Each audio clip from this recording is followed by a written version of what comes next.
Ako si Eugene at ito ang kwento ko kung bakit hindi na ako ulit muling nag-camping kahit kailan. Nung college, sumama kami ng tropa ko sa isang secret spot na nahanap ni Ken online. Isang lumang campsite sa Nueva Ecija na matagal nang sarado. Underrated pre, tahimik, walang ibang tao, tayo lang. Pagdating namin ron, may mga sirang kubo. Halatang matagal nang walang dumadaan. Kalawangin ang sign at may mga tent pole na naiwang nakatusok sa lupa. Parang biglang iniwan. Pero dahil mga siga kami, wala sa amin ang takot. Agad kaming nag-set up ng tent at nag-ikot. Sa may likod ng campsite, may lumang building, parang rest house. Sinarado na raw dahil may aksidente noon, pero wala nang detalye. Sa gabing yun, habang nasa bonfire kami, napansin naming parang may nakasilip sa bintana ng abandonadong building. Maliwanag ang buwan. Kita mo kahit walang flashlight. Tumayo si Ken para tignan. Wala raw siyang nakita. Pero pagbalik niya, iba na ang itsura niya. Nanlalalim ang mata niya. Okay ka lang? Tanong ko. Hindi siya sumagot. Tumitig lang sa apoy tapos bumulong. Hindi dapat tayo nandito. Akala ko joke lang. Pero nang matulog kami, doon ko naramdaman ng totoo. Nagising akong basang-basa sa pawis. Pagtingin ko sa paligid, wala na si Ken. Lumabas ako ng tent at nakita ko siya. Nakatayo sa harap ng abandonadong building. Nakatungo, parang may kausap. Lalapitan ko na sana siya nang marinig ko, "Eugene, tulungan mo ako." Nagulat ako. Boses ni Ken pero nanggagaling sa kabilang dako ng gubat. Lumingon ako pabalik kay Ken sa harap ng building. Nakatingin siya sa akin. Maputi ang mata at ngumiti. Pero mali ang ngiti. Mahaba, pilit at parang hindi pang tao. Tumakbo ako pabalik sa tent. Tinawag ko ang iba. Kinaumagahan, wala si Ken. Pati ang rest house na wala. Wala ni isang bakas na nandun yun. Pag uwi namin, tinanong namin ang matandang caretaker sa bayan. "Ah? Doon kayo nag-camping? Sarado na yun. Mula nung may mawala dyan na estudyante. Ken ata pangalan."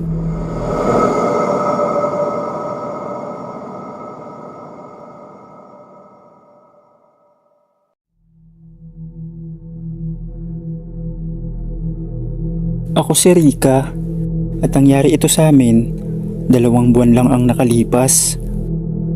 Niyaya ako ng office mate ko mag-camping daw sa isang schedule campsite sa Laguna. Private daw, tahimik at perfect para mag-unwind. Pagdating namin doon, may 6 na tent na nakaset up na. Kaming 5, pumili ng kanya-kanyang pwesto. Ako napunta sa pinakang dulo malapit sa gilid ng gubat. Wala namang reklamo. Mahangin at may mga magagandang view ng ilog. Habang nagkakainan kami nung gabi, napansin ko ang isang tent sa kabilang banda ng clearing. Maliit lang siya, kulay gray at medyo luma ang itsura. Akala ko isa sa mga staff o ibang campers ang may-ari. Pero ang nakapagtataka, kahit ilang beses nang dumaan ang mga tao roon, walang lumalabas mula sa tent na yon. Wala ring ilaw, walang tunog, para bang inabandon na. Kinagabihan, habang nasa loob ako ng tent, may narinig akong tunog ng cipher. Akala ko isa lang sa mga kasama ko. Pero nang sumilip ako, wala namang tao sa labas. Tahimik lang at malamig. Pagbalik ko sa tent, may narinig akong mahinang boses mula sa likuran ko. Huwag kang lalapit sa tent na yon. Mabilis akong lumingon. Pero walang tao. Ako lang mag-isa. Kinabukasan, tinanong ko ang caretaker ng site. Walang gray na tent dito. Kayo lang ang campers ngayon. Sinamahan niya akong tignan pero sabi niya, Ma'am, walang gray na tent dito. Kayo lang po ang campers ngayon. Sinabihan niya akong tignan. Pero pagdating namin sa mismong dulo ng clearing, wala na ang gray na tent. Wala ring bakas na may tent doon. Pero alam niyo kung ano ang pinakang nakakakilabot? May iniwang marka sa lupa. Isang pabilog na guhit. Parang tinayo ang tent sa loob ng protection circle. At sa gitna nito, may nakaukit sa lupa. Huwag mo akong kalimutan. Hindi na ako muling sumama sa camping mula noon. Dahil hindi ko makakalimutan ang karanasan kong yun. Hanggang dito na lang po muna.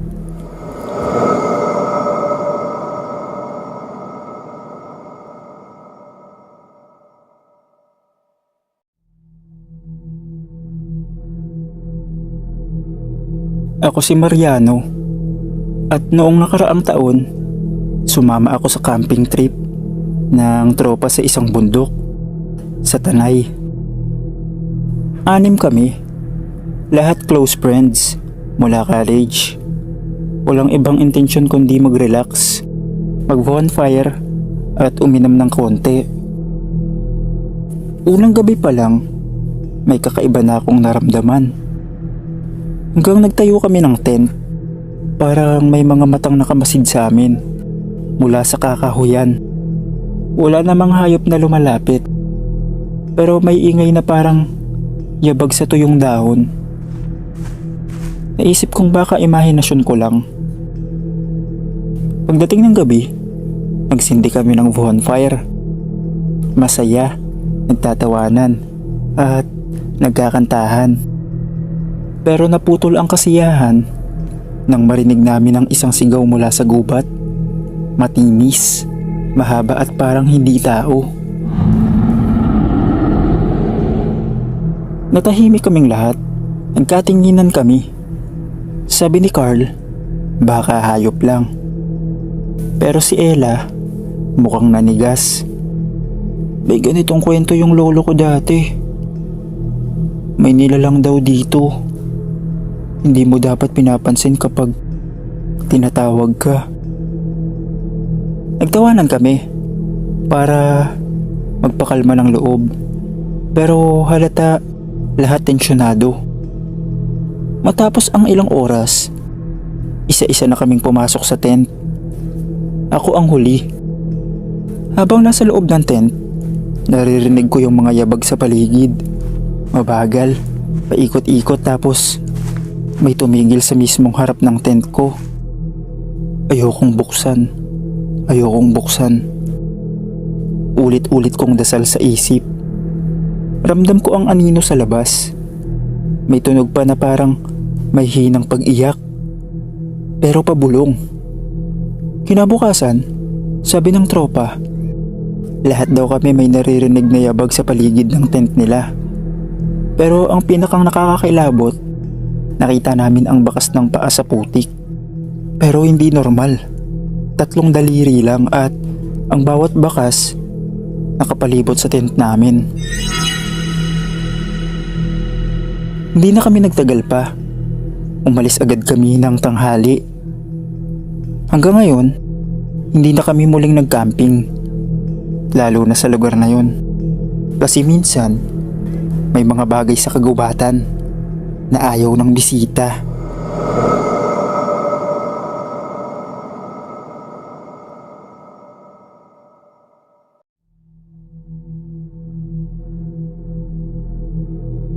Ako si Kevin. Ito ang nangyari sa amin nang mag-camping kami sa Mount Cristobal, na kilala raw bilang bundok ng mga espiritu. Hindi ako naniniwala sa multo, kaya kahit maraming kwento ng kababalaghan sa lugar, game pa rin ako. 3 lang kami. Ako, si Arvin at si Jello. Silay na kami sa bundok at wala kaming pakialam kahit sabi ng mga taga-baba na wag raw kaming mag-camping malapit sa isang lumang kuweba sa taas. Siyempre, doon pa kami tumapat. Adventure nga, di ba? Nang dumilim na, nagsindi kami ng bonfire, nagkainan at nagkwentuhan. Pero habang tumatagal, parang may naririnig kami na mga yabag sa paligid. Mabagal, para bang naglalakad sa damuhan pero hindi lumalapit. Nagtawanan kami, pero nangyari ang kakaiba. Nawawala si Jello. Nakatulog kami ni Arvin saglit, tapos pagising ko, wala siya sa tent. Umikot kami sa paligid, sumisigaw ng pangalan niya, pero wala. Hanggang sa mapansin ko yung kuweba, may bakas ng paa papasok doon. Pumasok kami. Madilim, mabaho, parang may naaagnas. Ang mas malala, may nakita kaming punit na bahagi ng jacket ni Jello sa isang bato. Bigla kaming nakarinig ng boses. Mahina, parang humihingi ng tulong. Kev, Arvin. Sumigaw kami. Jello, nasan ka? Pero ang sagot, tignan nyo kung sino ang kasama nyo.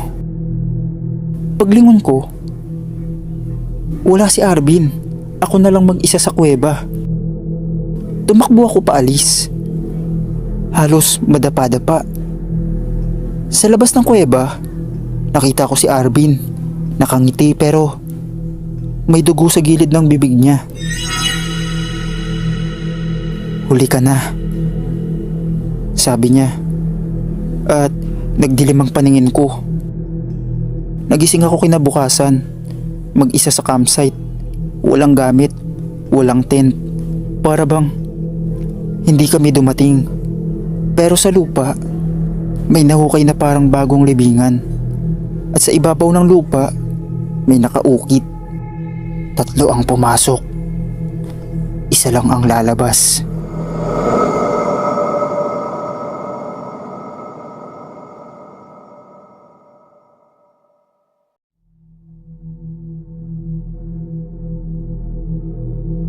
Ako nga pala si Leia.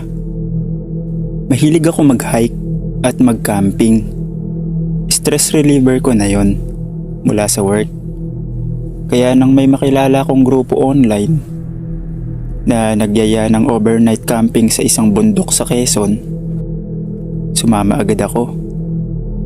8 kaming magkakasama, pero ako lang ang first timer sa grupo nila.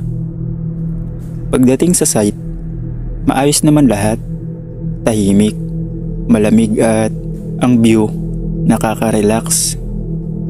Naglatag kami ng mga tent, tapos nagsalo-salo sa dinner habang nagkukwentuhan ng mga ghost stories. Typical bonding lang. Pero nang matulog na kami, doon nagsimulang maging kakaiba ang lahat. Nagising ako, bandang 2:00 ng madaling araw. Tahimik. Wala ni isang tunog. Pagtingin ko sa paligid, lahat sila tulog. Pero sa labas ng tent ko, may aninong nakatayo, hindi gumagalaw. Napapikit ako, nagdasal. Pagmulat ko ulit, wala na. Inisip kong guni-guni lang. Kinabukasan, wala akong binanggit. Pero nagulat ako sa sinabi ni Trish, isa sa mga kasama ko. Alam mo, ang weird ng panaginip ko. May anino raw na nakatayo sa labas ng tent mo. Nagkatinginan kami. Hindi lang pala ako. Kinagabihan, pareho ulit. Nagising ako sa parehong oras. Pero ngayon, may boses, pabulong at paulit-ulit. Ulitin natin. Kinabukasan, bigla akong nagulat nang makita kong pareho pa rin ang ginagawa namin. Parehong pagkain, parehong kwento, parehong hirit. Parang eksena sa pelikula lang na na-replay. Dumaan ang ikatlong gabi. Parehong oras, parehong anino, parehong boses.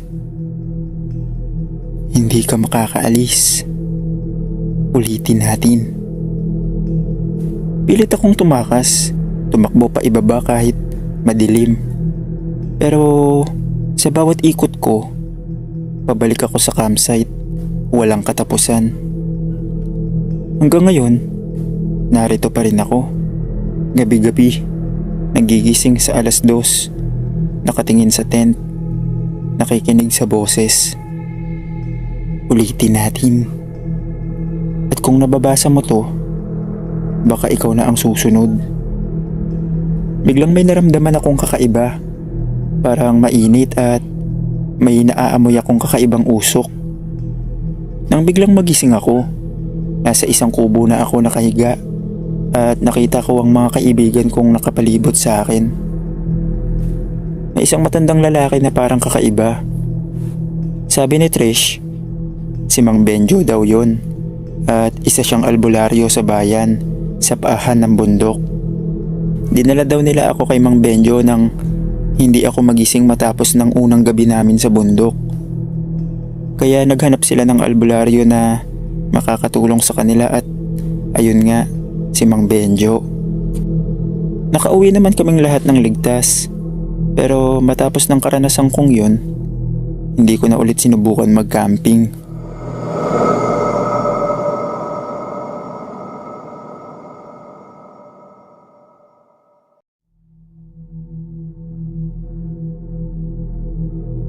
Tawagin niyo na lang akong Gio. Hiker at content creator. Mahilig akong mag-post ng mga solo hikes at camping adventure sa TikTok. Isang gabi, nag-camping ako sa isang mataas na bahagi ng Sierra Madre na hindi pa masyadong dinadayo ng karamihan. Maganda ang lugar, tahimik, presko at may view ng buong kagubatan. Pero sabi ng mga lokal, huwag daw akong lumabas ng tent kapag may makita akong mga ilaw sa gubat. Ilaw ng mga hindi nakikita. Tukso yan, huwag mong sundan. Akala ko kwento lang.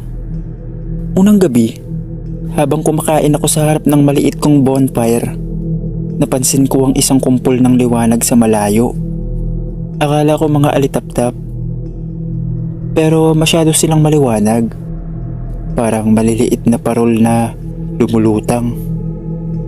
Kinabahan ako pero kinuha ko ang phone ko. Sayang, content din yun.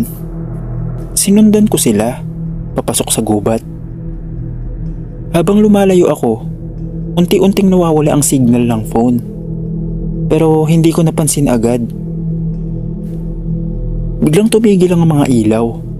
Nakalutang lang sila sa gitna ng mga puno. Walang ihip ng hangin. Nang lalapitan ko na sana, biglang nagbago ang paligid. Wala na yung campsite. Wala na ang bonfire. Parang ibang lugar na ang kinalalagyan ko.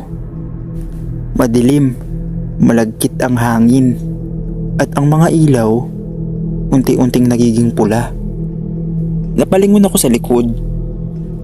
Nandun yung sarili kong katawan. Nakaupo at tulog. Nakahiwalay ako. Bago pa ako makasigaw, may narinig akong boses. Maraming boses. Parang umaawit. Parang umiiyak. Isa ka na sa amin. Napapikit ako. pinilit magdasal. Paulit-ulit. Hanggang sa biglang lumiwanag ang paligid. At nagising akong muli sa harap ng bonfire. Hawak ang phone ko. Akala ko panaginip lang pero pag-check ko ng video sa phone ko nandun ang mga ilaw. At sa dulo ng video, ako, nakatingin diretso sa camera, nakangiti. Pero hindi ako yun.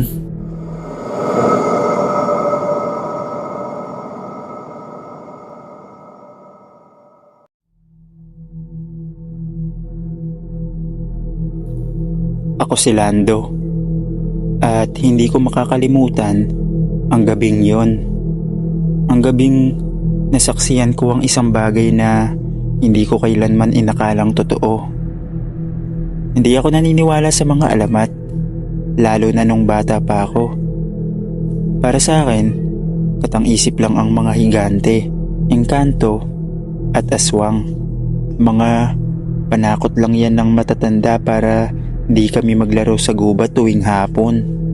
Pero isang gabi sa bundok ng Sierra Madre, habang ako'y nagbabakasyon sa probinsya ng tatay ko sa Aurora, binago ng isang karanasan ang lahat. Nagdesisyon ako mag-hiking mag-isa. Gusto ko lang sana ng katahimikan.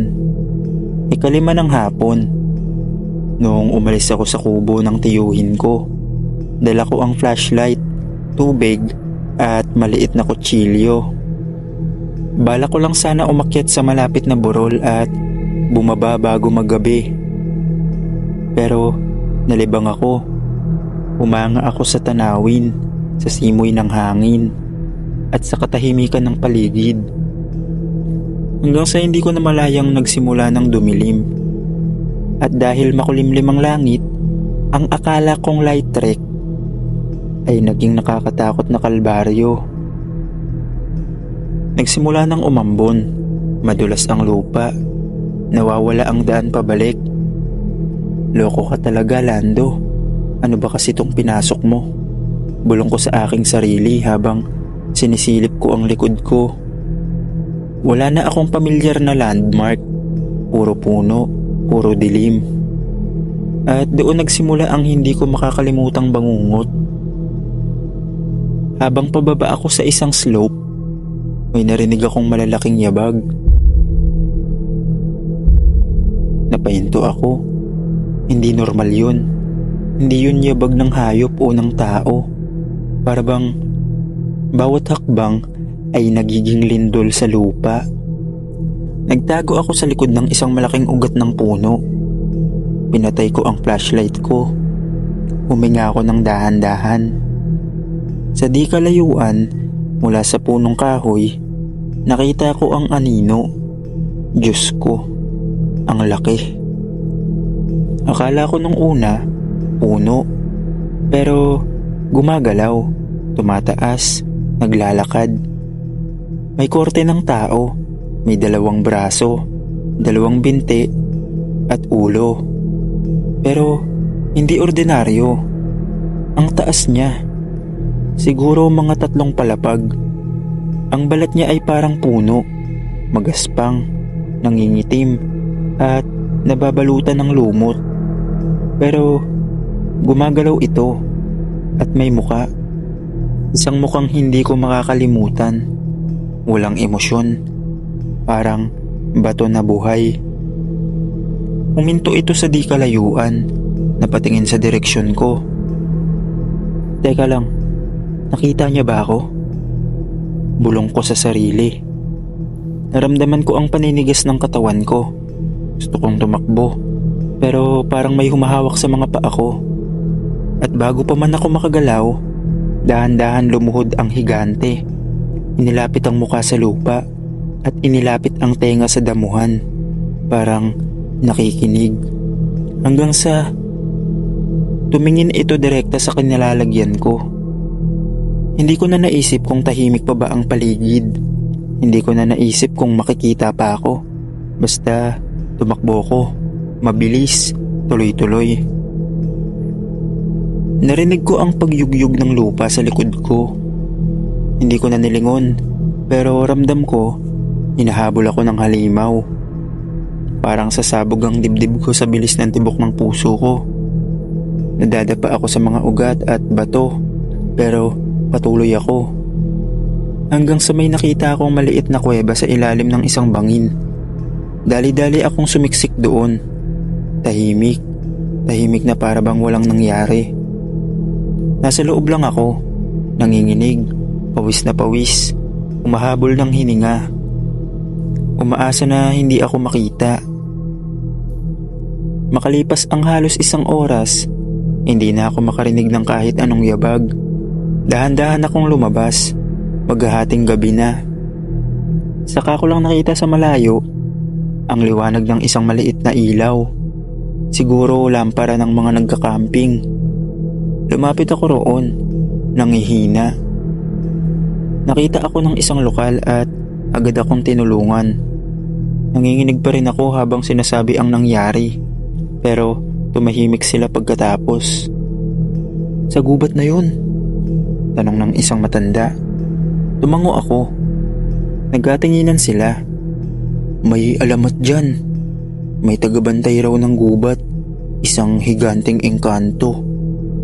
Hindi siya nananakit. Basta di mo siya gagalitin at di mo lalapastanganin ang gubat. Hindi ko alam kung bakit niya ako pinakawalan. Siguro dahil hindi ko siya sinaktan. O siguro curious lang siya sa tao. Pero mula noon, hindi na ako bumalik sa gubat. Hanggang ngayon, kahit ilang taon na ang lumipas, may mga gabi pa ring napapanaganipan ko ang mukhang yun. Ang malamig at walang buhay na titig. At tuwing naririnig ko ang malalakas na yabag sa malayo, kahit pa sabihin ng ibang malaking truck lang yun, hindi ko na basta-basta pinapalampas. Dahil minsan, sa mga sulok ng mundo na pinapaniwalaan nating tahimik, may mga matang nanonood, may mga paa na mas malaki sa atin, may mga nilalang na mas matanda, mas matalino, at mas makapangyarihan. At minsan, kung sinaswerte ka, makikita mo sila kahit hindi mo ginusto.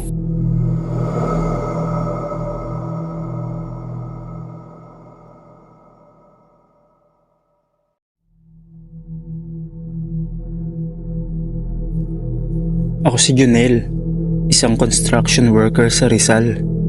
27 anyos. 3 taon na ako nagtatrabaho sa isang quarry site sa paahan ng bundok. Walang problema sa trabaho. Mahirap, oo, pero may kita. Ang kinakatakutan lang ng karamihan, ang gabi. Hindi dahil may multo raw, kundi may malaking anino daw na minsan gumagala kapag madaling araw. Siyempre, hindi ako naniniwala hanggang sa ako mismo ang makakita.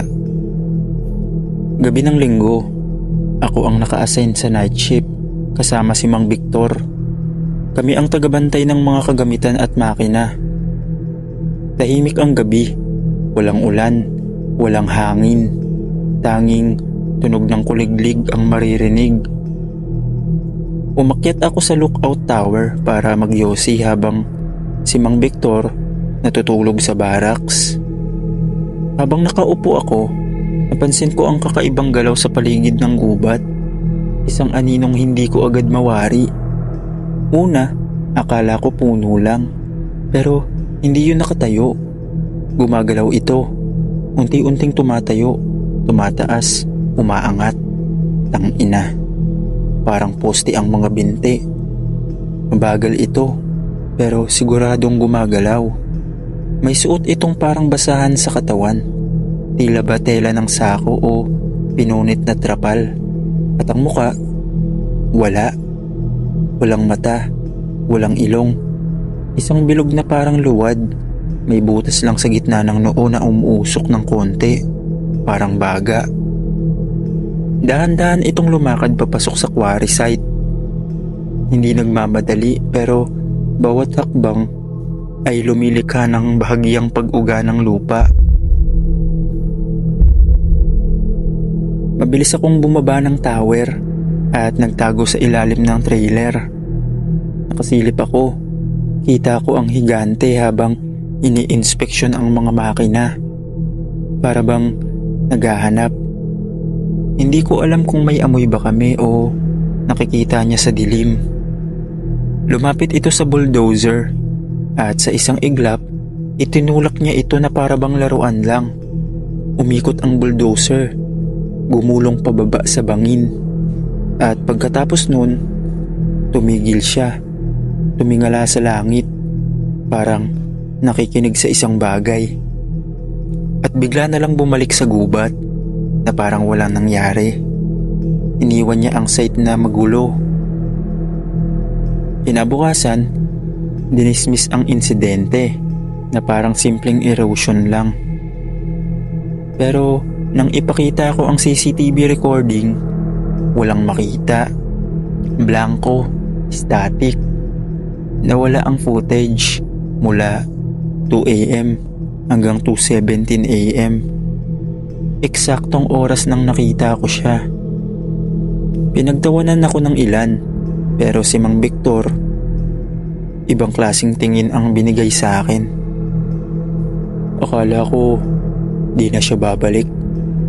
Noong bata pa ako, nakita na rin niya ng lolo ko. Diyan din mismo sa lugar na yan. Higante raw ng ilalim ng lupa. Bawal gambalain ang kanyang lupain. Bulong niya. Pagkatapos ng pangyayaring yun, lumipat na ako ng trabaho. Sa Manila na ako nagko-construction. Pero tuwing magigising ako ng 2:00 ng madaling araw, hindi ko mapigilang tanungin ang sarili. Bakit siya lumitaw? At sino o ano ang hinahanap niya? At kung muling mawala ang kuryente at tumahimik ang gabi, baka siya'y bumalik muli. At sigurado ba tayo na siya lang ang kakaibang nilalang na nabubuhay dito sa mundo? Hindi natin alam.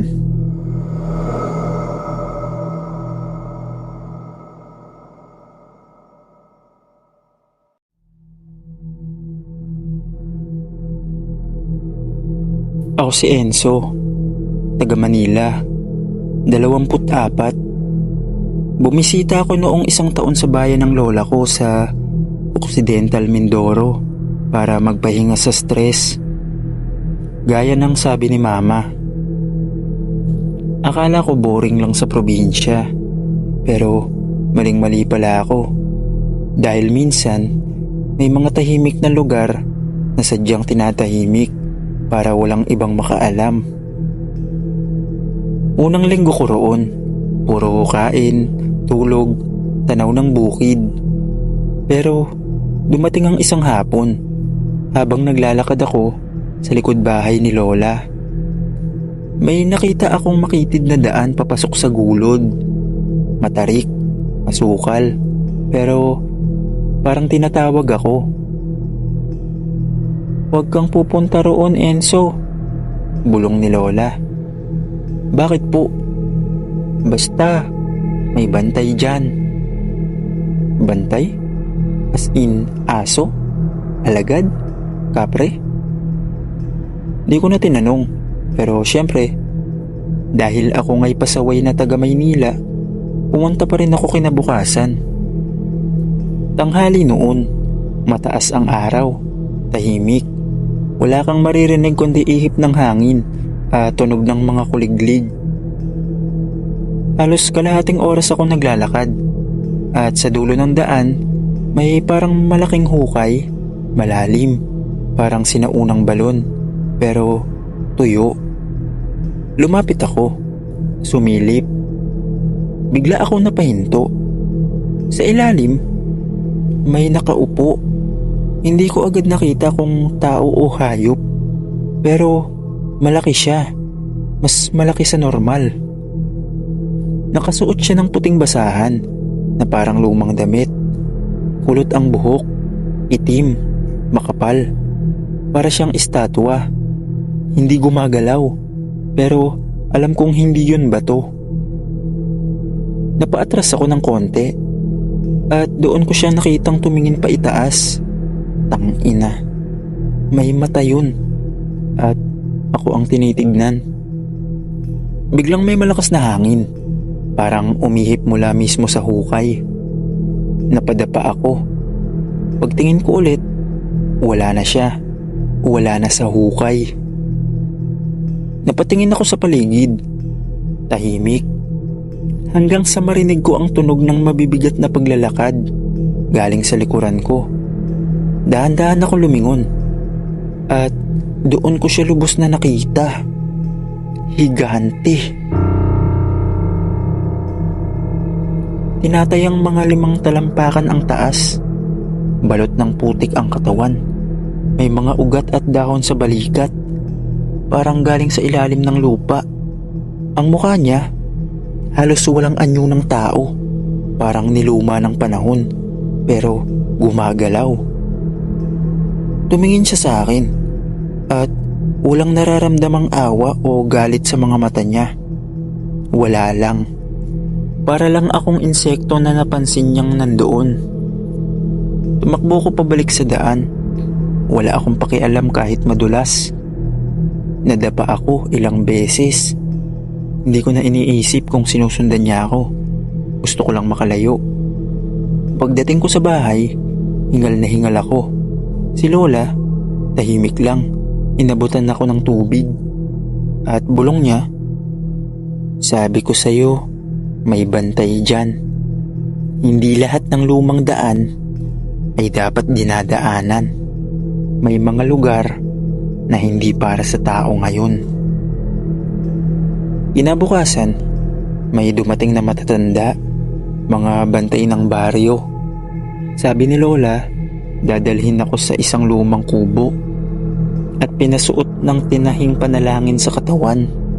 Parang agimat. Tinignan ka niya, pero pinabayaan ka. Huwag ka nang bumalik doon, sabi ng pinakang matanda. Nang pauwi na ako ng Maynila, may iniwan sa akin si Lola, isang botelyang may abo. At sabi niya, kapag may marinig kang mabigat na yabag sa gabi, itapon mo yan sa lupa para hindi ka sundan. Minsan, tuwing madaling araw sa kondo ko sa Maynila, may naririnig akong tunog.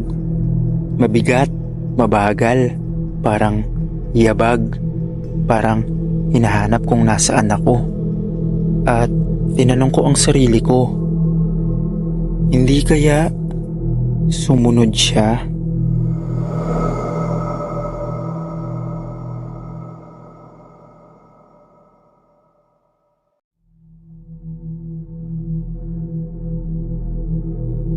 Ako si Troy, taga Cebu. Noong isang taon, nagbakasyon ako sa isang maliit at halos hindi kilalang isla sa Leyte. Payapa, simple, at para bang walang kasalanan ng mundo doon. Walang signal, walang internet, walang ingay ng syudad. Sabi ng mga matatanda, may mga nilalang daw sa dagat na hindi dapat guluhin, mga bantay ng kalikasan, lalo na kung bilog ang buwan. Hindi ko yun pinansin hanggang sa nakita ko siya. Gabi na nun, bandang 10:00 ng gabi. Hindi ako makatulog, kaya naisipan kong maglakad-lakad sa dalampasigan habang may buwan. Napakaliwanag ng gabi, kitang-kita ang buhangin at ang kinang ng alon sa ilalim ng liwanag ng buwan. Tahimik ang paligid, walang huni ng kuliglig, walang hangin. Para bang humihinga ang mundo pero ayaw mag-ingay. Habang naglalakad ako sa batuhan, sa dulo ng bahagi ng isla, napansin kong may malaking anyo sa tubig, mga 20 metro mula sa pangpang. Akala ko puno o baka barko, pero gumagalaw ito. Dahan-dahan itong umaahon mula sa dagat. Nang tuluyan na itong tumayo sa mababaw, napaatras ako sa nakita ko. Isa siyang higante. Mga 25 talampakan ang taas. Ang balat niya ay mapusyaw. Parang balat ng isda na may puting balahibo na tumatabon sa likod, balikat, hanggang hita. Makintab ito sa ilalim ng buwan. Ang buhok niya, mahaba, puti rin, at lumalaylay hanggang bewang. Wala siyang suot kundi tela na may lumot. Nakapulupot lang sa baywang niya. Ang mata niya ay maputlang asul, at sa mukha niya walang ngiti, walang galit, puro lungkot. Ang hangin ay tila tumigil. Ang mga alon ay parang natakot gumalaw. At doon niya ako tinignan. Hindi ako makagalaw. Hindi ko alam kung ilang segundo kaming nagtitigan. Pero pakiramdam ko, nabasa ang buong katawan ko ng pawis kahit wala akong ginagalaw. Nilagay niya ang kamay niya sa dibdib niya. Kumunot ang noo. Parang may gustong sabihin. Pero walang tunog. Wala siyang bibig. Isang makinis na balat lang ang nakatakip kung saan dapat naroon ang kanyang bibig. Sa isang iglap, tumunog ang isang malalim na ugong mula sa dagat. At ang higante, dahan-dahang sumulyap sa buwan.